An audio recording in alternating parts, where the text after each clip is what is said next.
Daddy کسی channel کے لیے ایک ڈاکیومنٹری بنا رہا تھا۔ اس نے امریحہ کو بھی اپنے ساتھ کام کرنے کی پیشکش کی، جو امریحہ نے قبول کر لی۔ ڈاکیومنٹری کا موضوع مختلف مذاہب کے اسٹوڈنٹس کے وہ خیالات، سوالات یا ابہام تھا جو وہ اسلام کو لے کر رکھتے ہیں۔ ڈیریک اور اس نے مل کر سوالات لکھے۔ انہیں کم سے کم 40 اسٹوڈنٹس سے سوال نامے کے جوابات لینے تھے۔ ڈاکیومنٹری کا دورانیہ 20 منٹ تھا۔ ریکارڈنگ کے لیے انہوں نے مختلف اسٹوڈنٹس سے رابطے کر لیے تھے۔ کچھ ریکارڈنگ یونیورسٹی کیمپس میں کی جانی تھی، کچھ یونی کے باغ میں اسٹوڈنٹس ہال اور کچھ قریبی کیفے اور سڑک پر۔ ریکارڈنگ شروع ہوئی تو تقریباً سب ہی نے ان کے ساتھ تعاون کیا۔ اپنے خیالات کے اظہار کے لیے وہ آزاد تھے اور وہ آزادانہ ہی اظہار کرتے تھے۔ کچھ اسٹوڈنٹس کے تاثرات، سوالات کافی منفی اثرات لیے ہوئے تھے۔ اسلام کو لے کر کافی غلط فہمیاں پروان چڑھ چکی ہیں۔ مغربی حالات سے باخبر رہتے ہیں، یہ ایک سچ ہے، لیکن اس سے بھی بڑا سچ وہ میڈیا ہے جو انہیں اپنی مرضی کے جھوٹ سچ دکھاتا ہے۔ ایک اسلامی ملک پاکستان میں میڈیا کی لگامیں کسی کے ہاتھ میں نہیں ہے تو کسی دوسرے ملک کے بارے میں کیا کہا جا سکتا ہے؟ سب سے بڑی حقیقت تو یہ ہے کہ اسلام کے خلاف جتنی بھی غلط فہمیاں یا پروپیگنڈا ہو چکا ہے، اس کو لے کر مسلم امہ نے کوئی لائحہ عمل نہیں بنایا، جو بنایا ہے وہ بہت کمزور ہے۔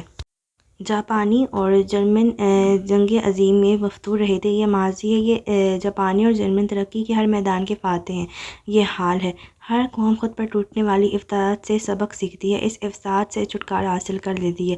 مسلم قوم کیوں نہیں؟ جنگ عظیم دوم کے دوران جاپانیوں کو وحشی اور درندے کہا گیا، اور آج کی دنیا میں انہیں دنیا کی امن پسند قوم کی صف میں سب سے آگے کھڑا کیا جاتا ہے۔ دنیا کا کوئی انسان ایک جاپانی سے زیادہ امن پسند نہیں ہو سکتا۔ تقدیریں بدل جاتی ہیں اگر قومیں بدل جائیں، اور قومیں صرف اسی وقت بدلتی ہیں جب ان کی سوچ بدلے، اور سوچ اس وقت روشن ہوتی ہے جب جہالت کا اندھیرا چھٹ جاتا ہے، اور جہالت کا اندھیرا 1400 سال پہلے قرآن کی تکمیل سے مٹ چکا ہے۔ اس مٹا دیے گئے اندھیرے کے بعد بھی ہم جاہل ہی رہیں تو طف ہے ہم پر۔ پھر بھی ایک قابل فخر قوم نہ بن سکیں تو خسارے میں ہیں ہم۔ قوموں میں قوم نہ کہلا پائیں تو دھبا ہیں ہم۔ اندھے، گونگے اور بہروں کے لیے کوئی وعدہ نہیں ہے کامرانی کا، نہ شجاعت کا۔ پال کا تعلق یونان سے تھا۔ وہ تقریباً لا مذہبی مشہور تھا۔ یونیورسٹی میں وہ اپنے تیز مزاج کی وجہ سے جانا جاتا تھا۔ اسے تقریبی ذہن کا مالک بھی کہا جاتا تھا۔ ڈاکیومنٹری کے لیے جب اسٹوڈنٹ سے رابطے کیے گئے تو اس نے ڈیریک سے ریکارڈنگ کی خواہش کا اظہار کیا۔ کیمرہ آن ہوتے ہی اس نے اسلام کو لے کر انتہائی شدت پسندانہ خیالات کا اظہار شروع کر دیا۔ ڈاکیومنٹری کے لیے آزادی رائے کی اجازت دی گئی تھی، لیکن اس کا مطلب یہ بھی نہیں تھا کہ اگر ایسا ہوا انداز اپنایا جاتا۔ ریکارڈنگ اوک ہاؤس کے باغ میں کی جا رہی تھی۔ ڈیریک نے کیمرہ بند کر دیا تو وہ ضد کرنے لگا کہ اسے آزادی رائے کا حق پوری طرح سے استعمال کرنے دیا جائے۔ تمہارا انداز مناسب نہیں ہے، ڈیریک نے تحمل سے کہا۔ کیوں؟ میرے انداز کو کیا ہوا ہے؟ وہ چڑ گیا۔ تم الزامات لگا رہے ہو۔ کیا الزام لگایا ہے؟ مجھے تم سے بحث نہیں کرنی، ڈیریک نے بات ختم کر دی۔ تم میری بے عزتی کر رہے ہو۔ وہ بلا وجہ غصے میں آ گیا۔ اور تم جتنی گھٹیا زبان کا استعمال کر رہے ہو، شکر کرو میں نے تمہارا منہ نہیں توڑ دیا۔ امریحہ بولے بغیر نہ رہ سکی، جبکہ ڈیریک نے اسے خاموش رہنے کے لیے کہا تھا۔ پال اور بھڑک اٹھا کے گالیاں دینے لگا اور امریحہ کو مخاطب کر کے جو دل میں آیا کہنے لگا۔ ڈیریک نے امریحہ کو چلنے کا اشارہ کیا، لیکن امریحہ نہ ہلی۔ مجھے سن لینے دو اس کی بکواس، امریحہ غصے میں چلائی۔ اس کی ضرورت نہیں ہے امریحہ، چلو عقل سے کام لو۔ لیکن امریحہ نے عقل سے کام نہیں لیا اور وہ پال کی بکواس سنتی رہی۔ امریحہ خدا کے لیے چلو، ڈیریک منت کرنے لگا۔ وہ امریحہ کا سرخ ہوتا چہرہ دیکھ رہا تھا۔ جاہلوں سے بحث نہیں کرتے امریحہ، ڈیریک نے اسے سمجھانا چاہا۔ یہ یونیورسٹی اسٹوڈنٹ ہے، جاہل نہیں، امریحہ غصے سے بولی۔ تم یہاں سے چلو بس۔ پال مسلسل الٹی سیدھی باتیں کر رہا تھا، اس سے ایسے سوال پوچھ رہا تھا جن کے جواب میں خاموش رہا جا سکتا تھا یا اس کے منہ پہ تھپڑ مارے جا سکتے تھے، اور جب اس کی بکواس بڑھ گئی تو امریحہ نے اس کے منہ پر تھپڑ دے مارا۔ بکواس بند کرو اپنی ذلیل انسان۔ امریحہ کی برداشت کی حد ختم ہو گئی تھی۔ ڈیریک ایک دم سے پال اور امریحہ کے درمیان آیا۔ امریحہ جاؤ تم یہاں سے، ڈیریک چلایا۔ پال کسی بھینسے کی طرح بے قابو ہو رہا تھا۔ کچھ دوسرے اسٹوڈنٹس ڈیریک اور پال کی طرف بھاگے جو گتھم گتھا ہو رہے تھے۔ پال امریحہ کی گردن دبوچ لینا چاہتا تھا۔ ذرا سی دیر میں صورتحال بدل گئی تھی اور انتہائی خوفناک صورت اختیار کر گئی تھی۔ اس نے یونیورسٹی کے ایک اسٹوڈنٹ کو تھپڑ مار دیا تھا، صرف اس ایک تھپڑ پر پال اسے یونیورسٹی سے نکال سکتا تھا۔ امریہ گھر آگئی، ویرا سے رابطہ نہیں ہو رہا تھا۔ 2 گھنٹے بعد ڈیرک کا اسے فون آیا، وہ اسے اسٹوڈنٹ یونین کے دفتر آنے کے لیے کہہ رہا تھا۔ وہ یونین کے آفس آ گئی۔ ڈیرک نے فوراً سے معاملہ یونین کے سپرد کر دیا تھا۔ ساری صورتحال صرف ایک اسٹوڈنٹ کے خلاف جانے والی تھی، امریہ کے۔ ڈیرک اسے منع بھی کر رہا تھا کہ پال کو بولنے دے اور وہاں سے چلی جائے، لیکن امریہ اسے اپنا غصہ دبایا نہیں جا سکا۔ اس نے پہلی بار براہ راست ایسا کچھ سنا تھا، وہ بھی اپنے ہی یونیورسٹی کے اسٹوڈنٹ کے منہ سے۔ یونین کے صدر، اسلامی سوسائٹی کے صدر اور پاکستانی سوسائٹی کے صدر نے ان تینوں سے پہلے الگ الگ بات کی۔ پھر اسٹوڈنٹ یونین کے چند دوسرے فعال لیکن سمجھدار اسٹوڈنٹس کی موجودگی میں میٹنگ کی گئی۔ یونین کے صدر پیٹرسن نے امریہ کے عمل کو سخت ناپسند کیا۔ وہ بکواس کر رہا تھا، میں برداشت نہیں کر سکی۔ امریہ کو جے پیٹرسن کے رد عمل پر اور غصہ آیا۔ بہرحال اس نے اپنی زبان کا استعمال کیا۔ آپ نے ہاتھ کا، آپ کے رد عمل سنگین ہے۔ آپ جانتی ہیں اس بنا پر وہ آپ کو یونیورسٹی سے نکلوا سکتا ہے۔ مائی فٹ، اگر اس نے دوبارہ بھی ایسی بکواس کی تو میں اس کا منہ توڑ دوں گی۔ میٹنگ میں موجود ایک ایک شخص نے ایک دوسرے کی طرف دیکھا۔ آپ اپنے مذہب کے کس اصول کے تحت اس کا منہ توڑ دیں گی؟ عالیان اس سے پوچھ رہا تھا۔ تشدد کی تو اسلام میں گنجائش ہی نہیں ہے، انتہائی حد پر جا کر بھی۔ اور ایسی فضولیات کی گنجائش ہے؟ امریہ کو عالیان کی بات بری لگی۔ اسے یہ بھی برا لگا کہ اتنے سارے لوگوں میں وہ اسے غلط ثابت کرنا چاہ رہا ہے۔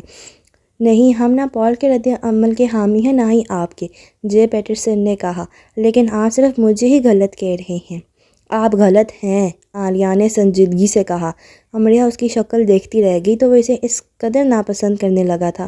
غصے اور دکھ کے علاوہ نے اس پر ہلّا بول دیا۔ وہ جیسے عقل سے بیگانہ سی ہو گئی۔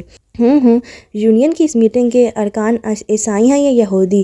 یا لا مذہب؟ وہ کیسے میری حمایت کر سکتے ہیں؟ ایک مسلمان کو وہ کیسے ٹھیک کہہ سکتے ہیں؟ امریہ کا دماغ واقعی کام کرنے لگا تھا۔ عالیہ نے سختی سے اپنے لب پینچ لیے۔ اس نے اتنی ناپسندیدگی سے امریہ کو دیکھا کہ اس نے آج تک شاید ہی کسی کو دیکھا ہوگا۔ یونین کے ارکان سمجھدار پڑھے لکھے انسان ہیں، آپ غلط سمجھ رہی ہیں۔ یہاں ہم سب مذہب سے بالاتر ہو کر بات کر رہے ہیں۔ ہم مسئلے کے حل کے لیے آپ کے پاس بیٹھے ہیں، آپ کو سمجھانے کے لیے۔ آپ کی غلطی ہے، آپ مان جائیں، پال سے مفاہمت کر لیں۔ ہرگز نہیں، آپ کو اس سے پہلے معذرت کرنی ہوگی، آپ کر لیں، وہ بھی کر لے گا، ورنہ اس معاملے کو ہم یونیورسٹی انتظامیہ تک جانے سے نہیں روک سکیں گے۔ جو ہوگا میں دیکھ لوں گی، میں اس سے معذرت ہرگز نہیں کروں گی۔ ٹھیک ہے، یہ معاملہ یونیورسٹی انتظامیہ کے پاس ہی جانا چاہیے۔ پھر مس امریہ کا یونیورسٹی سے چلے جانا ہی بہتر ہوگا۔ یہ عالیان کی کڑک آواز تھی جسے سن کر امریہ بلبلا سی اٹھی۔ ہاں، وہ اس سے شدید نفرت ہی تو کرنے لگا ہے اب۔ میٹنگ بغیر کسی نتیجے کے برخاست ہو گئی۔ امریہ نے اسٹوڈنٹ یونین کے آفس سے باہر نکلتے عالیان کو جا لیا۔ تو تم مجھ سے اتنی نفرت کرنے لگے کہ مجھے ایسے یونیورسٹی سے نکلوا دینا چاہتے ہو؟ میں تمہیں نکلوا رہا ہوں؟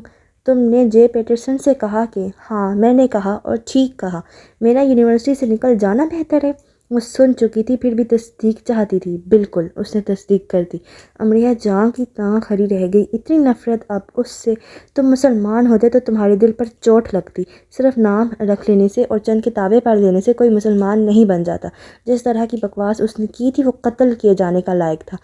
عالیان کے رویے سے بھڑک کر امریہ نے اس پر گہری چوٹ کی۔ عالیہ نے بہت صبر سے امریہ کو دیکھا، جیسے کسی جاہل کو علم کی نظر سے جانچا۔ ایسے کتنے قتل ہوئے تھے اس دور میں جس میں محمد صلی اللہ علیہ وسلم پر پتھر برسائے گئے تھے؟ وہ سوال کر رہا تھا۔ بتاؤ، جواب دو۔ جب ان کے جوتے خون سے بھر گئے تھے، انہیں برا بھلا کہا جاتا رہا، جب وہ اپنی قوم کے پاس واپس آئے تو انہوں نے اپنی قوم کو کیا حکم دیا تھا؟ ملیا میٹ کر دو ان لوگوں کو جنہوں نے مجھے برا بھلا کہا، ان کی اینٹ سے اینٹ بجا دو۔ کیا کوئی ایسا حکم دیا تھا انہوں نے؟ غصے میں بھڑک جانے والوں میں سے اس کے پاس اس کا کوئی جواب نہیں تھا۔ کیا اس عورت کے ہاتھ کاٹ دینے کا حکم تھا جو ان پر گند پھینکا کرتی تھی؟ ایک اللہ کا پیغام پھیلانے والے کے سامنے جب مشرک جاہل اللہ کو برا بھلا کہتے اور مذاق اڑاتے تو کیا وہ غصے میں بھڑک کر ایک ایک کا منہ توڑ دیا کرتے تھے؟ جو اللہ کے نبی تھے، جو تم سے زیادہ اللہ کے قریب تھے، کیا وہ یہ کہا کرتے تھے؟ ساری دنیا میں اسلام کا تماشا تم جیسے بھڑک جانے والے مسلمانوں نے بنایا ہے۔ تم مسلمان ہو نا، اسلام کو مانتی ہو، پھر غصے میں بھڑکنے کی وجہ؟ غصہ تو حرام ہے نا، ہر حال میں حرام۔ حرام کا مطلب حرام۔ کبھی حرام کو حلال ہوتے دیکھا ہے کسی بھی صورت، کسی بھی ماحول میں؟ غصے میں برا بھلا کہنا، گریبان پکڑ لینا، تشدد کرنا، یہ کون سا مذہب ہے جس کی تصویر اٹھا کر تم دنیا کو دکھا رہی ہو؟ تم نبی کے نام پر جان دینے کو تیار ہوگی، لینے کو بھی تیار ہوگی، لیکن اس نبی جیسے بننے پر تیار نہیں ہوگی۔ اسلام این کا جواب پتھر نہیں ہے مس امرحہ، بالکل نہیں۔ اسلام این کا جواب برداشت ہے، تحمل ہے، صبر ہے، حکمت ہے، اور سب سے بڑھ کر خاموشی ہے۔ اسلام گالی کا جواب گالی نہیں ہے، اسلام گالی کا جواب درگزر ہے۔ کیا تم نے درگزر کو اپنایا؟ کہ اس نبی نے کب درگزر سے کام نہیں لیا، کب خاموشی اختیار نہیں کی؟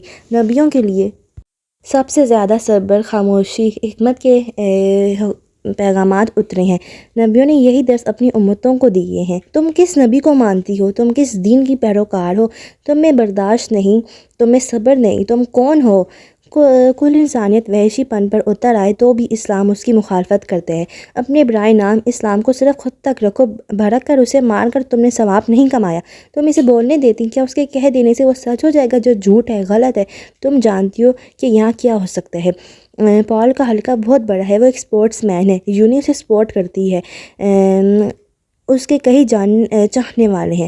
اگر وہ اپنے گروپ کو مسلمانوں اور اسلام کے خلاف استعمال کر کے ایک محاذ کھڑا کر لیتا تو عرب اور افریقہ کے مسلمان اسٹوڈنٹس ان معاملات میں بہت حساس ہوتے ہیں، وہ بھی ایک محاذ بنا لیتے، ایک ایسی جگہ جہاں مسلمان بھی ہیں، عیسائی بھی، اور دیگر مذاہب کے اسٹوڈنٹس بھی۔ وہاں مذہبی آگ بھڑک اٹھتی۔ مانچسٹر یونیورسٹی دنیا کی امن پسند یونیورسٹیوں میں سے ایک ہے، لیکن پھر یہ امن پسند نہ رہتی۔ تمہاری ذرا سی غلطی کا نقصان کتنا بڑا ہوتا تم اندازہ بھی نہیں لگا سکتی۔ تو کیا اس نے ٹھیک کیا؟ امرحہ کی آواز روند گئی۔ اس نے غلط کیا، لیکن بہرحال زبان سے مسلمان تم ہو، اچھے کی توقع تم سے تھی، اس سے نہیں۔ یونیورسٹی انتظامیہ اس معاملے کو دیکھے گی تو شاید وہ تم دونوں کو یونیورسٹی سے نکال دے، کیونکہ تمہیں یونیورسٹی میں رکھنے کی صورت میں مذہبی گروپس بننے کا خطرہ موجود رہے گا، جبکہ یونیورسٹی کو ہر حال میں اپنے ماحول کو تعصب سے پاک رکھنا ہے۔ یہ ایک درس گاہ ہے جہاں دنیا بھر سے لوگ پڑھنے کے لیے آتے ہیں۔ ایک ایسی درس گاہ میں آ کر بھی تم اگر تحمل اور بردباری کا مظاہرہ نہیں کر سکتی تو بہتر ہے گھر چلی جاؤ۔ تو تمہاری یہ خواہش ہے کہ میں گھر چلی جاؤں؟ نہیں امرحہ، ہم یہاں ذاتی معاملات پر بات نہیں کر رہے۔ اگر تمہیں کوئی بات نہیں سمجھتی تو بہتر ہے کہ میرا وقت ضائع نہ کرو۔ جب جے پیٹرسن نے مجھے فون کیا تو مجھے معلوم نہیں تھا کہ تم بھی اس معاملے میں شامل ہو، ورنہ میں خود کو اس معاملے سے دور رکھتا۔ وہ اکثر مجھے ایسے معاملات میں بلا لیتے، لیکن اب اب مجھے یہ محسوس ہوا کہ یہ معاملہ بگڑ سکتا ہے تو میں یونیورسٹی سے تمہیں نکالے جانے کی پرزور سفارش کروں گا۔ میں یونیورسٹی اسٹوڈنٹس کے درمیان مذہبی چپکلاش نہیں چاہتا، کہہ کر وہ چلا گیا۔ اس کی ساری باتیں ٹھیک تھیں، اور ایک سب سے زیادہ ٹھیک تھی کہ اب وہ واقعی امرحہ کو نہیں جانتا تھا، اسے اس کے ہونے نہ ہونے سے کوئی فرق نہیں پڑتا تھا۔ امرحہ جاب پر نہ گئی اور سڑکوں پر میٹر گشت کرتی رہی۔ رات ہو گئی اور رات سے اور رات۔ جے پیٹرسن کو اس نے فون کر دیا تھا، وہ مسئلے کو ختم کرنے کے لیے تیار تھی۔ مانچسٹر کی ایک ایک چیز جو اسے اچھی لگا کرتی تھی اسے زہر لگ رہی تھی۔ اس کا دل کہیں دور بھاگ جانے کو چاہ رہا تھا، کہیں چھپ جانے کو، کہیں بھی موجود نہ ہونے کو۔ وہ یہ سمجھنے سے قاصر تھی کہ اسے خود کے ساتھ کیا کر لینا چاہیے۔ کشتی کے پیندے میں ہوئے سوراخ کی مانند وہ سمندر کے کھارے پانی سے خود کو بچا لینے پر قادر نہ رہی تھی، اور وہ تو اس پر بھی قادر نہیں تھی کہ کسی طرح سے سوراخ کو ہی بند کر ڈالے، تو اسے ڈوب ہی جانا تھا۔ اگر یہی طے تھا تو اسے زیادہ مچلنا نہیں چاہیے، پرسکون رہنا چاہیے، لیکن اس سے یہ بھی تو نہیں ہو پا رہا تھا۔ وہ داخلی طور پر ایک مشکل دور سے گزر رہی تھی، اور وہ اس کا الزام وہ صرف اپنے سر پر نہیں لے سکتی تھی کہ سب اس کی وجہ سے ہوا، اور اس میں سراسر اسی کا تو قصور ہے۔ وہ جے پیٹرسن کے پاس موجود تھی۔ میں سارے معاملے کو ختم کرنا چاہتی ہوں۔ ڈاکیومنٹری پر فی الحال کام نہیں ہوگا، یا آپ لوگ اسے ریلیز نہیں کریں گے۔ سارے معاملے سے آپ کسی کو آگاہ نہیں کریں گے، اپنے قریبی دوستوں کو بھی نہیں، ورنہ نتائج کی ذمہ دار آپ ہوں گی۔ آپ کسی کو کسی بھی صورت یہ نہیں بتائیں گے کہ پال نے کیا کیا کہا۔ دی ٹائپ، مانچسٹر یا کسی بھی دوسرے اخبار تک یہ بات کسی بھی صورت نہیں جانی چاہیے۔ آپ بالکل خاموش رہیں گی، کوئی کچھ بھی پوچھے گا تو آپ لا علمی کا اظہار کریں گی۔ پال چاہتا ہے آپ اس سے معذرت کریں۔ پہلے معذرت وہ کرے گا، پہل اس کی تھی۔ ٹھیک ہے، کل اپنی کلاس لینے کے بعد یہاں آ جائیے گا۔ جے پیٹرسن سے ملنے کے بعد امرحہ آلیان سے ملنے اس کے ڈپارٹمنٹ آئی، لیکن وہ اسے ڈھونڈ نہیں سکی۔ ناچار وہ سائیکل اسٹینڈ کے قریب کھڑی ہوگی۔ اپنی کلاسز لے کر جب اپنی سائیکل کے پاس آیا تو وہ فوراً اس کے پاس آ گئی۔ میں اپنے تلخ رویے کی معذرت چاہتی ہوں آلیان، جے پیٹرسن نے مجھے بتایا ہے کہ معاملہ ختم ہو چکا ہے۔ آلیان نے اس سے ٹھیک ویسے بات کی جیسے جے پیٹرسن نے امرحہ سے کی تھی۔ میں اس معاملے کی نہیں، تمہاری اور اپنی بات کر رہی ہوں۔ تمہاری اور میری کوئی بات نہیں ہے جسے کیا جائے۔ سائیکل نکال کر وہ آگے بڑھ گیا اور اس پر بیٹھ کر اتنی شدت سے پیڈل گھمائے جیسے کسی پرانے صدمے کو نئے انداز سے رفع کرتا ہو۔ امریہ نے غصے میں اس پر طنز کیے تھے کہ وہ لا مذہب ہے یا صرف نام کا مسلمان ہے، لیکن نام کا مسلمان وہ نکلا تھا یا خود امریہ۔ امریہ کو خدشہ رہا تھا کہ وہ حرام فوڈ کھاتا رہا ہوگا، اور امریہ حرام کی قسم غصے میں کئی ہزار بار مبتلا ہو چکی تھی، اور اس حرام کا کیا جو غصہ، غیبت اور چغلی کی صورت وہ کئی سو بار کھا چکی تھی۔ اسے اپنے مسلمان ہونے پر فخر تھا، لیکن یہ کیسا فخر تھا جو صرف نام کا تھا۔ لیڈی مہر کا کہنا تھا کہ وہ چاہتا تو اپنی ماں کا مذہب اپنا سکتا تھا، لیکن اس نے میرا مذہب اپنایا۔ اس پر کوئی زبردستی نہیں کی گئی تھی۔ بالغ ہونے کے بعد اختیار اس کے ہاتھ میں تھا اور اس نے اسلام کا انتخاب کیا۔ وہ ایک عام مسلمان نہیں ہے، لیکن امریہ نے اسے عام بھی نہیں سمجھا۔ وہ ایک عیسائی عورت کا بیٹا ہے، یورپ میں پلا بڑھا ہے، اس کے باپ کا اتا پتہ نہیں تھا، اس کے ساتھ دوستی کی جا سکتی ہے، رشتہ داری نہیں۔ وہ خوبصورت ہے، لائق فائق ہے، سمجھدار ہے، بردبار ہے، لیکن پھر بھی پاکستانی معاشرے میں صفر ہے، کیونکہ اس کی ماں عیسائی تھی اور اس کا باپ سوالیہ۔ اس کے آگے پیچھے کوئی نہیں ہے، اسے ایک مسلمان عورت نے پالا ہے اور اس کی پرورش ایک بے سہارا بچوں کے ادارے میں ہوئی ہے۔ صرف ان چند باتوں سے ہی مانچسٹر یونی کاٹا پر صفر ہو جاتا ہے۔ اس نے ٹھیک کہا امریہ، اسلام گالی کا جواب گالی نہیں ہے، بلکہ کتنی پیاری بات کی ہے اس نے، دادا امریہ کو سمجھا رہے تھے۔ عالیان کو صرف ایک یونیورسٹی فیلو ثابت کر کے اس نے دادا کو ساری بات بتا دی تھی۔ میں بھی غلط نہیں تھی دادا، جو میں نے سیکھا دیکھا وہی میں نے کیا۔ میں نے اپنے گھر میں کبھی ایسی باتیں نہیں سنی۔ کیسا تحمل اور کیسی بردباری! بتاؤ، کیا میں نے تم میں بردباری اور تحمل پیدا کرنے کی کوشش نہیں کی؟ جب تم مانچسٹر جا رہی تھی تو میں نے تم سے کہا تھا کہ امریہ دوسروں کے لیے مثال بننا، کہ تم اب اکیلی نہیں، اپنے ساتھ ساتھ اپنے ملک و مذہب کا نام لیے جا رہی ہو۔ تمہارا ایک غلط قدم تمہاری قوم پر انگلی اٹھائے گا۔ تم نے کتنی بار مجھے کہا کہ دادا روسی بہت سخت جان ہوتے ہیں، جبکہ روسیوں کے نام پر تم صرف ایک ویرا کو جانتی ہو۔ تم نے کہا کہ جرمن بہت صلحجو اور امن پسند ہوتے ہیں، جبکہ تمہارا صرف ایک ہم جماعت جرمن ہے۔ تم نے کہا جدت فرانسیسیوں پر ختم ہے۔ تم بمشکل ایک دو فرانسیسیوں کو جان پائی۔ پال بھی تم ہی سے سارے مسلمانوں کو تشبیہ دے گا۔ تم نے الٹا یونین کے صدر پر طنز کیے۔ جی، تمہاری آواز اتنی بوجھل کیوں ہے؟ ٹھیک ہے، آپ کو ایسے ہی لگ رہا ہے۔ میرے خواب میں تم روتی ہوئی آئی تھی۔ اگر تم روتی رہی ہو تو مجھے بتا دو، کیا اس مسئلے کو لے کر پریشان تھی؟ میں کیوں روں گی بھلا؟ امریہ بچے، تم یہ بھول جاتی ہو کہ میرا دل تمہارے دل سے جڑا ہے۔ میرا دل اداسی سے بھرتا جا رہا ہے، اور ایسا اس لیے ہے کہ تمہارا دل اداس ہے۔ میں اپنے دل سے تمہارے دل کا حال جان جاتا ہوں۔ آپ کا وہم ہے، میں دعا کروں گا یہ میرا وہم ہی ہو۔ ہاں، ضرور دعا کیجیے گا کہ سب وہم ہی ہو۔ اس نے فون بند کیا اور کھڑکی کھول دی۔ اگر ایک دل دوسرے دل سے جڑ جائے تو سب معلوم ہوتا رہتا ہے، سب، لیکن اگر وہ جڑ جائے تو ہی نا۔ شارلٹ اپنے نمونے کو لے آئی تھی، اور کیا نمونہ لائی تھی کہ نشست گاہ میں بیٹھی عین اون تک نظریں چرا کر جارڈن کو دیکھ رہی تھی، جو خود لڑکا سی بنی گھوما کرتی تھی اور جسے لڑکا نامی مخلوق سے اتنی دلچسپی تھی کہ بس یہ بھی ایک مخلوق ہے۔ سادھنا خاص امریہ کو اس کے کمرے سے نکال کر لائی تھی۔ میں نے اب تک کی زندگی میں اتنا خوبصورت انسان نہیں دیکھا۔ سادھنا نے جارڈن کی طرف انگلی سے اشارہ کرتے ہوئے صورت کہا۔ امریہ نشست گاہ سے ذرا دور کھڑی ہی رہ گئی۔ میں نے اتنی بڑی یونیورسٹی میں اس کے قریب کا بھی نہیں دیکھا۔ اس نے بھی صورت ہی کہا۔ سادھنا نے امریہ کے بازو پر چٹکی بھری۔ ہم اسے نظر لگا دیں گے، نظر بھی اس کا کچھ نہیں بگاڑ سکے گی۔ جانے کس دل سے خواہش کی تھی ماما مہر نے کہ شارلٹ ہالی ووڈ کا ہیرو ہی اٹھا لائی تھی۔ چند ایک فلموں میں سپورٹنگ کردار ادا کر چکا تھا، سپر ہیرو کے بھی کر ہی لے گا اور سپر سٹار بن ہی جائے گا۔ ماما مہر کو سمجھ نہیں آنی تھی کہ اس گڈے کو کس شو کیس میں سجا کر اس شو کیس کا دنیا بھر کے سامنے افتتاح کریں، یا ایک بڑی سی نمائش رکھ لیں کہ دیکھو میرا داماد ہے کسی کے پاس ایسا۔ تمہیں کہاں ملا شارلٹ؟ ماما مہر نے سرگوشی کی۔ عین اون نے خاص کان ان کے قریب کر لیے۔ اف، یہ سچ ہے، اسے بھی معلوم کرنا تھا کہ اس ایسے چینی مینی سے ہاتھ لگائے کہیں ٹوٹ ہی نہ جائے، جیسے گڈے کہاں پائے جاتے ہیں۔ ہارورڈ یونی سے ماما۔ جارڈن ایک شارٹ کورس کے لیے آیا تھا، کورس کیا اور چلا گیا، پھر کچھ مہینے بعد آیا اور مجھے یہ انگوٹھی پہنا دی۔ اس نے انگوٹھی والا ہاتھ آگے کیا۔ اگر نشست گاہ کی سب لائٹس بجھا دی جاتی تو انگوٹھی میں جڑا ہیرا بتاتا کہ اس کی کیا قیمت ہے۔ وہ اتنی روشنی میں بھی روشنی بکھیر رہا تھا۔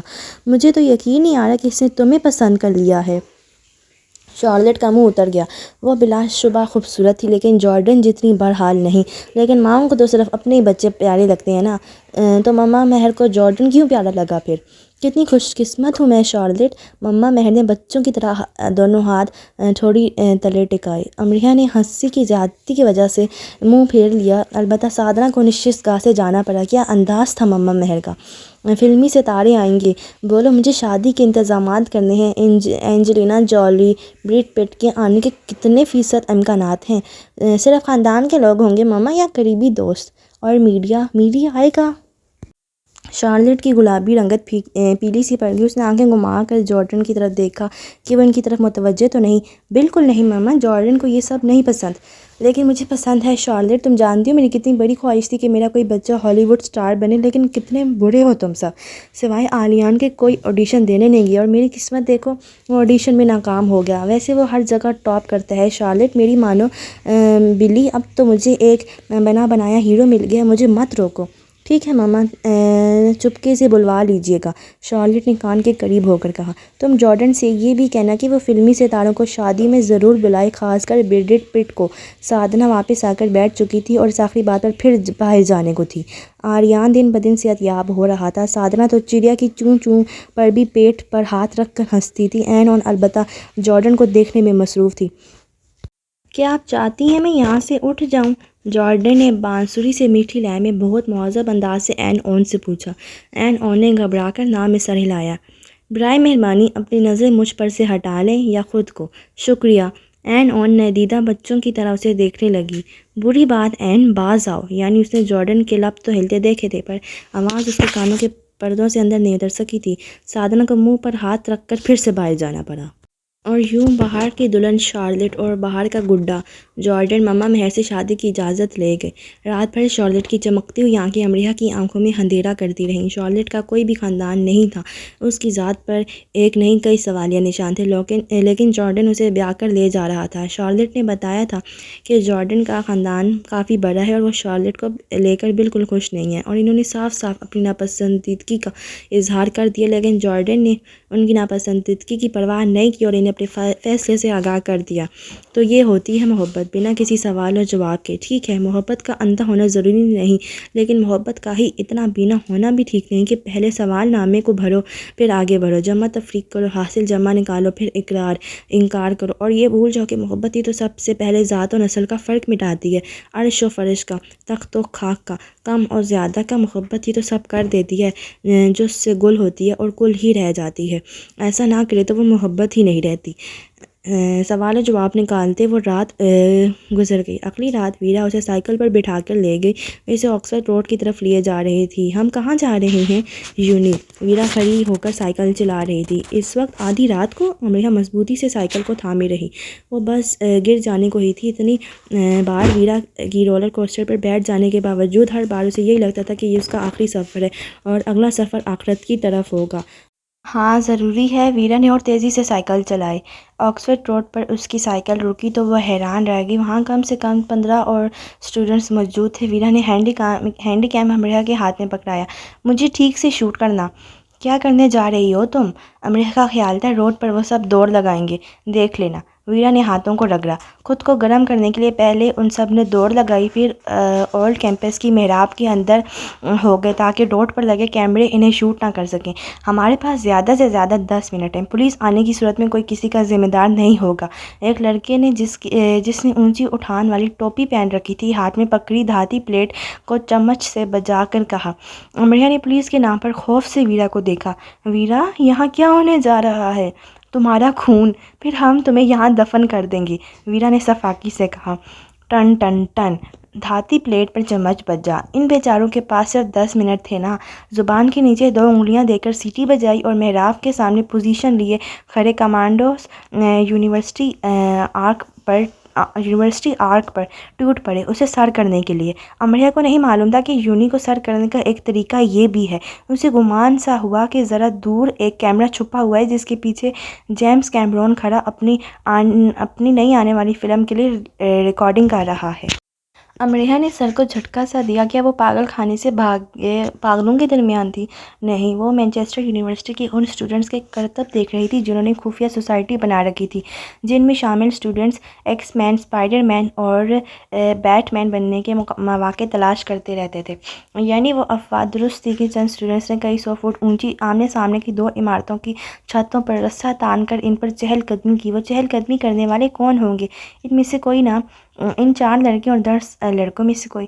ویرا 6 فٹی چھپکلی آرک پر یہ جا وہ جا، جیسے یہ اس کا خاندانی پیشہ ہو، دیواروں پر رینگنا، چڑھائیاں چڑھنا، بس سب سر کر لینا۔ اور جیسے کہ امریہ سوچ رہی تھی کہ اب وہ گرے گی تب، تو ان میں سے کوئی ایک بھی نہیں گرا تھا۔ البتہ ان کے وہ غبارے جو انہوں نے منہ میں لے رکھے تھے اور جن میں پانی بھرا تھا وہ پھٹتے گئے، اور جس کا غبارہ پھٹتا گیا وہ کھیل سے باہر ہوتا گیا، آرک سے نیچے کودتا گیا۔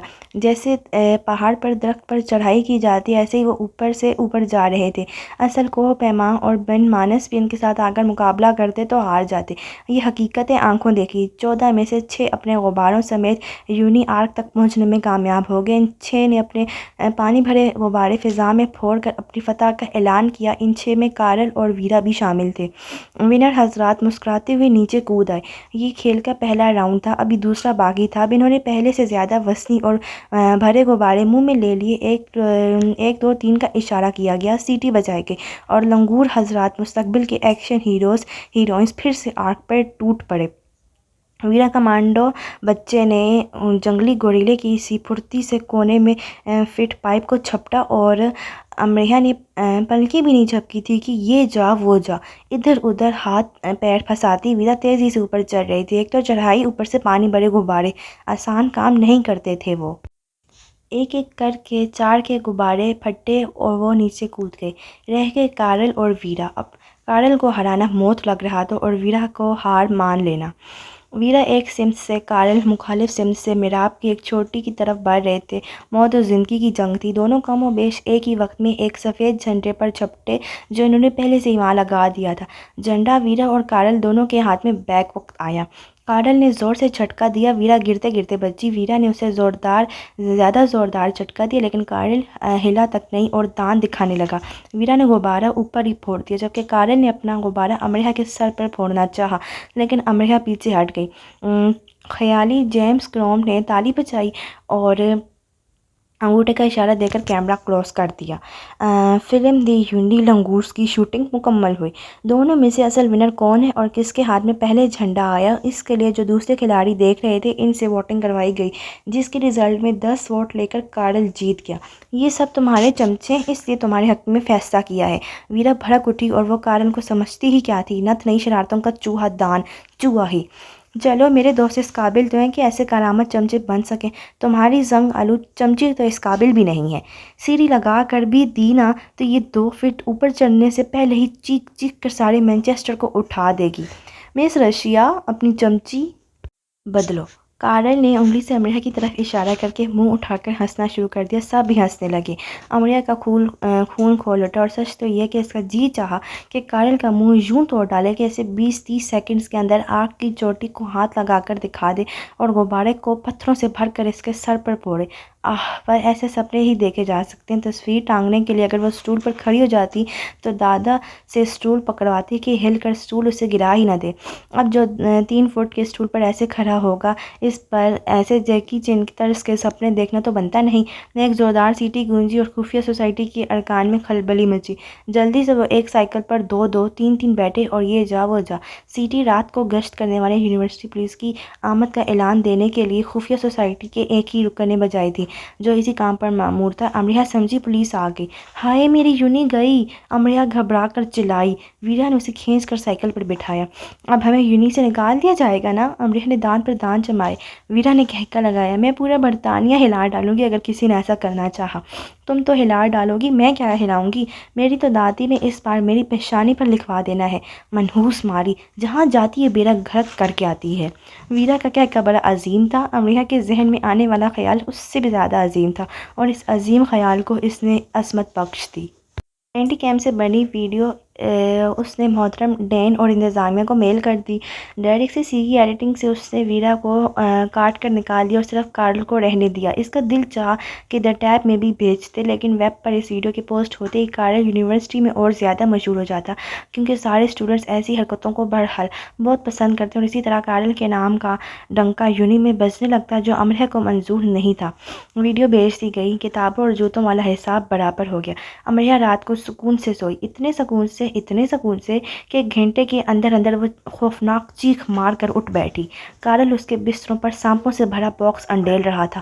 اف، یہ میں نے کیا کر دیا؟ امریہ نے اپنا پسینہ صاف کیا۔ کاش ڈین کا آئی ڈی ہیک ہو جائے، یا ڈین ہی۔ امریہ نے سونے کی کوشش کی اور اگلی بار گلا گھٹ جانے سے اٹھ کر بیٹھ گئی اور گہرے گہرے سانس لینے لگی۔ اب وہ کیسے مرنا پسند کرے گی؟ اس کا فیصلہ کسی اور کو کرنا تھا۔ آپ جانتے ہیں کون؟ جی وہی۔ کارل کو انتظامیہ نے حاضر کر لیا۔ 2 گھنٹے تک میٹنگ ہوتی رہی۔ اگلی میٹنگ میں ویرا کو بھی شامل کیا گیا۔ کارل ڈوب رہا تھا تو ویرا کو بھی لے کر کیوں نہ ڈوبتا؟ باقی کے کھلاڑیوں کو البتہ اس نے بچا لیا تھا۔ کارل نے اپنے دوست کی بنائی ویڈیو انتظامیہ کے آگے حاضر کر دی۔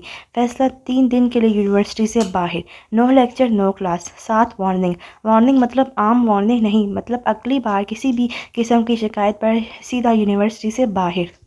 یونیورسٹی انتظامیہ ان معاملات میں کافی سخت ہوتی ہے، لیکن ہر بار وہ اس بات کا خیال ضرور رکھتے ہیں کہ ان کے فیصلے سے یونیورسٹی کی ساکھ متاثر نہ ہو۔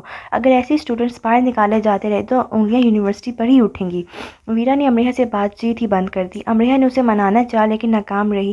ویرا کے گھر ڈین کا فون گیا تھا اور آفیشیل وارننگ لیٹر بھی، تفصیلات اور ویڈیو کے ساتھ۔ کوئی کم بات تھی؟ وہ ٹام کروز بنی اپنے ہنر دکھاتی رہی اور انتظامیہ نے اس کی بے عزتی کر دی۔ اصل والی بے عزتی اس کے فادر نے اس کی کی۔ انہوں نے کہا کہ وہ 100 بار ایسی عمارتیں پھلانگے لیکن قانون کو ہاتھ میں نہ لے۔ تم نے روز کی ناک کٹوا دی، تم نے کیا کیا؟ وہ بار بار یہی کہتے جاتے۔ پورے مانچسٹر میں تمہیں یونیورسٹی کی آرک ہی ملی تھی سر کرنے کے لیے؟ آس پاس دیکھنا تھا، کوئی ایک آدھ پہاڑ مل ہی جاتا۔ وہ اتنی زور سے چلا رہے تھے کہ آواز ویرا کے بند کمرے سے باہر تک آ رہی تھی۔ امریہ اور سادھنا دم سادے سنتی رہیں۔ ویرا سوں سوں کرتی رہی۔ تو ویرا بھی روتی ہے؟ امریہ کو نہ جانے کیوں حیرت ہوئی۔ اور ویرا کے فادر بھی ڈانٹتے ہیں؟ یعنی دنیا بھر میں موجود ساری اولادوں کا نصیب کم و بیش ایک سا ہی ہوتا ہے۔ مجھے معاف کر دو ویرا۔ بند دروازے کے پاس اس کی سوں سوں سننے کے بعد امریہ نے ہمت کی اندر جانے کی۔ تم مجھ سے نفرت کرتی ہو؟ ویرا نے سنجیدگی سے پوچھا۔ اگر ہم کسی کو اپنی محبت کا یقین نہ دلائیں تو اس کا مطلب یہ تو نہیں کہ ہم اس سے نفرت کرتے ہیں۔ میں نے اپنی اور تمہاری گفتگو کارل کو سنائی، تم نے اس کا بدلہ لیا؟ خدا گواہ ہے کہ نہیں، مجھے صرف کارل کو سبق سکھانا تھا۔ امریہ نے بڑا دل لگا کر شدت سے سچ بولا۔ ویرا کئی لہجے اسے دیکھتی رہی۔ تم بہت معصوم ہو امریہ، بہت زیادہ، ویرا نے مسکرا کر کہا۔ امریہ کے دانت نکل آئے۔ کیا واقعی؟ ہاں، تم اور بیوقوفوں کی ملکہ معصومہ بھی ہو۔ تم کسی کو بھی لے ڈوب سکتی ہو، کسی کا بھی سر قلم کروا سکتی ہو، ویرا نے چلا کر دونوں لمبے لمبے بازوؤں کو ہوا میں لہرا کر کہا۔ امریہ بت سی بن گئی، اب نہ پوچھ سکی۔ کیا واقعی؟ ویرا نے اس کی 12 بجے والی شکل دیکھی۔ امریہ نے اس کی میں تمہیں کھا جاؤں گی والی شکل پر غور کیا اور دونوں کے جبڑوں سے یکدم کہکوں کے کبوتر نکلے۔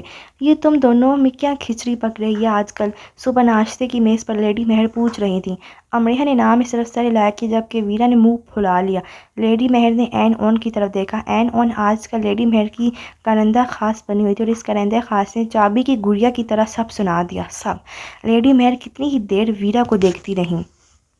یہ تو مجھے معلوم تھا تم میں بہت کچھ خاص ہے، لیکن اتنا زیادہ خاص ہے مجھے اندازہ نہیں تھا۔ اور امریہ تمہیں یہاں آ کر پڑ لگے ہیں یا تم پر اپنے سامان میں چھپا کر لائی تھی جو تم نے یہاں آ کر لگا لیے؟ دونوں کھیک کھیک کرنے لگیں۔ زمین پر گھومو پھرو، جو جی میں آئی کرو، کبھی قانون نہ توڑو۔ دنیا میں ایسا کوئی شوق نہیں جسے اصولوں کو توڑ کر ہی پورا کیا جا سکتا ہو۔ حدوں سے باہر بہرحال نہیں نکلنا چاہیے، خاص کر ایک طالب علم کو۔ ویرا نے گھور کر امریہ اور این اون کو دیکھا۔ ہر طرف سے اس کی بہادری پر لعن طعن کی جا رہی تھی۔ مجھ سے بچ جانا اب تم، ویرا نے جاپانی میں اینون کو دھمکی دی۔ یہ مجھے جان سے مارنے کی دھمکی دے رہی ہے آنٹی۔ اینون نے فوراً ہی 1 کی 3 لگا کر بتا دی۔ امریحہ کا منہ کھل گیا، یعنی اینون بھی پرس سامان میں رکھ کر ساتھ لائی تھی یا مانچسٹر یونی کے باغ سے دوڑے تھے۔ آخری خیال پر اتفاق کیا جاتا ہے۔ یونی میں کارل آیا، اسے دیکھ کر چلا گیا۔ پھر اگلے دن وہ بس سے اتر ہی رہی تھی کہ وہ اس کے پاس آیا اور ہاتھ سینے پر باندھ لیے۔ امریحہ نے بس کی کھڑکی سے دیکھ لیا تھا، وہ سنجیدگی سے یونی کی دیوار کے ساتھ کمر ٹکائے آتی جاتی بسوں کی طرف دیکھ رہا تھا، یعنی مس امریحہ ینگ لیڈی آف پاکستان کا انتظار کیا جا رہا تھا۔ امریحہ نے ساتھ بیٹھے اسٹوڈنٹ سے پانی کی بوتل لے کر 2 گھونٹ پانی پیا۔ بس ایسے ہی گلا خشک سا ہو رہا تھا۔ اس کا جی چاہا کہ اگلے اسٹاپ پر اتر جائے، پر وہ ڈرتی ورتی تھوڑی تھی کارل سے۔ کیا سمجھتا ہے کارل اسے؟ ہیں؟ سینے پر ہاتھ باندھے ہوڈ کیپ سے سر کو ڈھانپے وہ اسے جم کے انداز سے گھورنے لگا۔ اب وہ نہ بول رہا تھا نہ اس کا راستہ چھوڑ رہا تھا۔ وہ کتنی بھی تیزی سے دائیں بائیں سے ہو کر نکل جانا چاہتی، اتنی ہی پھرتی سے وہ اس کے آگے آ جاتا۔ میرا راستہ چھوڑو، امریحہ نے چلا کر کہنا چاہا، لیکن آواز نکلی ہی نہیں۔ پانی کہاں ہے؟ کیا مسئلہ ہے تمہارا کارل؟ اب تک تم مجھے گھونسے مارتے رہے، ایک میں نے مار دیا۔ مجھے تمہارا پنچ اچھا لگا۔ ہمیں اب دوستی کر لینی چاہیے۔ میں لنگوروں سے دوستی نہیں کرتی، پر مجھے مینڈکیاں پسند ہیں۔ امریحہ دی ڈیزاسٹر کوئین، کارل دی فطور۔ آکسفورڈ روڈ پر دونوں آمنے سامنے کھڑے لڑ رہے تھے۔ فطور ہوڈ کیپ کو اس نے سر کو دائیں بائیں جھٹک کر اتارا، اسے غصہ آ رہا تھا۔ ہاں فطور، کرتے رہو اب اسے گوگل۔ ضرورت نہیں، مجھے یہ نام پسند آیا۔ تم پر جچ بھی بہت رہا ہے، بلکہ اسے اپنے نام رجسٹر کروا لو۔ پھر ملتے ہیں امریحہ۔ اس کے کراس بیگ کی اوپری جیب سے جھانکتی ایک عدد چاکلیٹ کو نکال کر وہ چلا گیا، ساتھ ہنٹ دے گیا، بھاڑ میں جائیں اس کے ہنٹ۔ امریحہ یونی آ گئی اور سارا دن اس حد تک محتاط رہی کہ کلاس میں ہادی الرحمن نے پین مانگا تو وہ شخص اسے دیکھنے لگی۔ کیوں چاہیے تمہیں مجھ سے پین؟ میرا پین کام نہیں کر رہا۔ وہ بیچارہ مصری گھبرا گیا۔ تم کسی اور سے لے لو، مجھ سے ہی کیوں مانگ رہے ہو؟ تم میری ساتھ والی سیٹ پر بیٹھی ہو نا، اور اتفاق سے مجھے یہ غلط فہمی رہی تھی کہ تم کافی خوش اخلاق ہو، اور پین نامی چیز ارائتاً مانگ لینے پر ایسے خون خوار نہیں ہو جاتی ہوگی۔ میرے پاس کوئی پین نہیں ہے۔ 3 پین اس کے بیگ میں ہی رکھے تھے۔ پامیلا نے اس سے کہا، تھوڑی دیر کے لیے میری بکس اور لیپ ٹاپ کو سنبھال سکتے ہو؟ مجھے کمپیوٹر ڈپارٹمنٹ تک جانا ہے، صرف 15 منٹ کے لیے۔ میں خود بھی وہیں جا رہی ہوں، کہہ کر وہ تیزی سے آگے بڑھ گئی۔ نہیں، وہ سائے کے پاس جا رہی تھی۔ پورا دن وہ نفسیاتی مریضہ بنی رہی۔ چند دن گزرے تو وہ اس واقعے کو بھولنے لگی۔ اسے اور بھی بہت کام تھے، جیسے کہ پاکستانی اسٹوڈنٹ سوسائٹی کے ساتھ مل کر امریحہ سوشل ورک کر رہی تھی۔ مقامی اسپتال کے لیے انہیں فنڈز اکٹھے کرنے تھے، بچوں کے بہرے اور اندھے پن کے علاج کے لیے۔ امریحہ شیزا سے اچھے خاصے پونڈز نکلوانے میں کامیاب ہو چکی تھی۔ ساتھ ہی شیزا نے اسے اپنے پرانے اور بیکار بیگ، جوتے اور کوٹ دے دیے تھے، جو امریحہ نے اپنے اور آرٹ ڈپارٹمنٹ کی لڑکیوں میں اچھے داموں سے بیچ دیے۔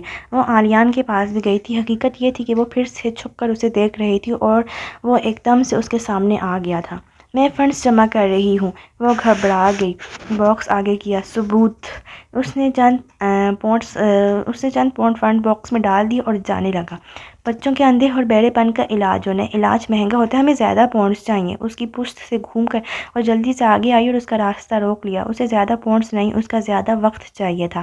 اس نے اپنے کراس بیگ میں سے ساری کتابیں نکال کر ہاتھ میں پکڑ لیں اور بیگ کے پیندے میں پڑے ہوئے سکوں کو اکٹھا کیا اور فنڈز باکس میں ڈال دیے، اور پھر سے جانے لگا۔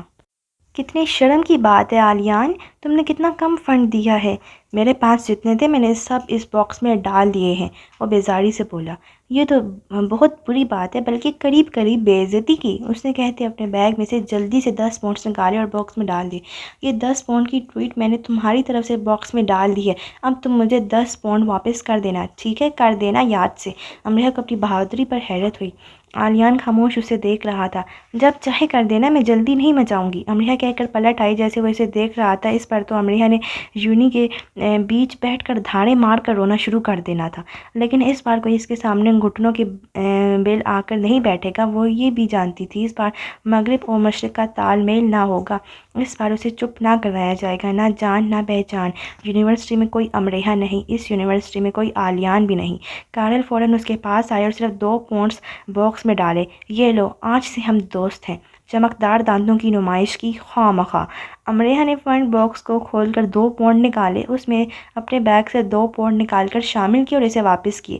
یہ لو، دوبارہ ایسی بات نہ کرنا۔ اس کی آخری دھمکی کی وجہ سے وہ نفسیاتی مریضہ بن گئی تھی، اب یہ دوستی کی فرمائش بھی اس کی کڑی ہوگی۔ کارل نے اپنی آنکھیں چندیاں لیں۔ اس کے پاس اس شہ کی مات فی الحال نہیں تھی۔ وہ زیر لب مسکرایا۔ جب وہ ایسے مسکراتا تھا تو مطلب اس کا یہ ہوتا تھا کہ مجھے اچھا لگا، بہت اچھا لگا، میں نے انجوائے کیا۔ ویسے وہ یونی کا ایک لمحہ ہی انجوائے کر رہا تھا۔ وہ ہر کھیل کا بادشاہ تھا، اس کے سر پر فتح کا تاج سجتا تھا۔ یونیورسٹی میں اسٹوڈنٹ یونین کے صدر سے زیادہ مقبول تھا، اور ظاہر ہے اپنی حرکتوں کی وجہ سے بھی۔ جیسے کہ یونی میں موجود کمپیوٹر ایک اسٹوڈنٹ استعمال کر کے اٹھتا ہے تو فوراً اس پر کارل بیٹھ جاتا ہے، اپنے موبائل کو اس کمپیوٹر سے جوڑ کر ننھا منھا سا لیکن خطرناک ہیکنگ سافٹ ویئر عارضی طور پر انسٹال کرتا ہے اور اس کمپیوٹر پر استعمال ہوئے تازہ آئی ڈی کے پاسورڈز کو توڑتا ہے، اور بس۔ نہیں، وہ بلیک میل نہیں کرتا، ہرگز نہیں۔ وہ آئی ڈی اور پاسورڈ کا غلط استعمال بھی نہیں کرتا، بس وہ تھوڑا بہت ڈیٹا، کچھ تصویریں، کچھ پیغامات، کچھ بات چیت موبائل میں محفوظ کر لیتا ہے، اور پھر اسے نیٹ ورک کے کسی مہنگے ریسٹورنٹ میں لنچ ڈنر کروا دیا جاتا ہے، سینما کی ٹکٹ لے دی جاتی ہے، کھانے پینے کی دوسری اشیاء اس کی وارڈروب میں بھر دی جاتی ہیں، اور اسی وارڈروب میں چند اور نئی شرٹس آ جاتی ہیں، نئے شوز بھی، اور اسے اپنی نئی کار استعمال کے لیے دے دی جاتی ہے، جسے وہ دنوں واپس نہ کرتا جب تک مانچسٹر کی ایک سڑک کی سیر نہ کر لیتا۔ بس یہی سب چھوٹا بڑا وہ بھی سب اپنی خوشی سے کرتے ہیں، وہ مجبور نہیں کرتا۔ اسٹوڈنٹس کے گھروں میں پرینک کالز کرنا بھی اس کا مشغلہ ہے، لیکن اس مشغلے کا استعمال وہ اس وقت کرتا جب وہ انسانوں سے بور ہو چکا ہوتا۔ وہ اسٹوڈنٹس کے بارے میں انتہائی سنجیدگی سے مختلف کہانیاں گھڑ کر ان کے گھر والوں کو سناتا، اور اگلے دن وہ بیچارے ہال میں بھاگے آتے کہ آخر سلویا کیوں خودکشی کرنے جا رہی تھی، سامنے کے دو دانت ٹوٹ جانے پر خودکشی، کیا یہ پاگل پن نہیں؟ اور شیلا راتوں کو اٹھ کر الو کی آوازیں کیوں نکالتا ہے، وہ بھی کھڑکی سے آدھا دھڑ باہر نکال کر؟ کیا وہ الو کی طرح اڑنے کی کوشش بھی کرتا ہے؟ اوہ گوش! اور یہ کرسٹی بلیوں سے اتنی الرجی کیوں ہونے لگی ہے کہ اسے 3 بلیوں کا قتل کر دیا اور انہیں اپنے بیڈ کے نیچے دفنا دیا، اور جس دن اسے قتل کرنے کے لیے کوئی بلی نہیں ملتی، وہ بلی کی صورت والی اپنی ہال میٹ لڑکیوں پر حملہ کر دیتی ہے۔ ڈھس ڈھس! کرسٹی قاتلہ بننے جا رہی ہے، اور رونی وہ کیا کرنا چاہتا ہے؟ آخر وہ اپنے کیمسٹری کے پروفیسر کو دیکھتے ہی پاگلوں کی طرح چلانے کیوں لگتا ہے، اور ہال کی آخری منزل کی چھت پر آدھی رات کو چڑھ کر وہ کسے آوازیں دیتا ہے؟ کیا اس کا کہنا ہے کہ مارلن منرو اس سے ملنے آتے ہیں؟ آہ میرا رونی، وہ تو بہت لائق تھا۔ ہال میں والدین اپنے پاگل دیوانے بیمار ذہن بچوں سے مل جاتے، اور بچے سوچ کر پاگل ہو جاتے کہ آخر یہ کون ہے جن کے گھر راتوں کو فون کرتے، اور والدین یہ سوچتے کہ ان بچے ان سے کچھ نہ کچھ تو چھپا رہے ہیں، لیکن کیوں؟ اس کی کیا وجہ ہے؟ وجہ کارل تھی، اور کافی بڑی وجہ تھی۔ امریہ کافی آگے جا چکی تھی، کارل سے مکالمے میں اسے کوئی دلچسپی نہ تھی۔ کارل بھاگ کر اس کے سامنے آیا۔ ٹھیک ہے، نہیں کرتا دوستی کی بات، ویسے میں بہت اچھا انسان ہوں، مجھے تم جیسے اچھے انسانوں سے دور رہنا چاہیے۔ میں پاکستان کو بہت پسند کرتا ہوں، کاش وہ میرا ملک ہوتا، خاص کر لاہور پر تو میں فدا ہوں، اس نے دل پر ہاتھ رکھ کر کہا۔ مجھے تشویش ہو رہی ہے پاکستان کی قسمت کو لے کر، خاص کر لاہور کو لے کر۔ میں بزنس ٹائکن بن جاؤں گا تو پاکستان کو کافی بزنس دوں گا۔ اف، اتنے برے حالات کبھی نہیں آئیں گے میرے ملک پر، کیونکہ جتنے برے آنے تھے وہ تو تمہاری پیدائش سے آ چکے ہوں گے نا۔ پوری جان سے کہکا لگاتا وہ چلا گیا۔ امریہ تو سناٹے میں ہی آ گئی، اسے بہت بری لگی اس کی آخری بات۔ حقیقت میں اب تک کی جانے والی ساری باتوں اور حرکتوں میں سب سے زیادہ بری وہ بات۔ وہ کون تھا اس کے ماضی کے بارے میں ایسی خطرناک بات کرنے والا؟ جس طرح کا کارل تھا اور جو وہ بات کر گیا تھا، امریہ کو یقین سا ہو گیا تھا کہ وہ اس کی پیدائشی تاریخ جان چکا ہے۔ ہاں، ایسا ہو گیا ہے، وہ کسی نہ کسی طرح سے اس کا ماضی بھی جان چکا ہے۔ وہ یونی میں ان باتوں کو اشتعال لگاتا پھرے گا نا، اور ایک دن جب وہ یونی آئے گی تو اس کو معلوم ہوگا کہ اب سب اسے امریہ نہیں کہہ رہے، بلکہ وہ تو کچھ اور ہی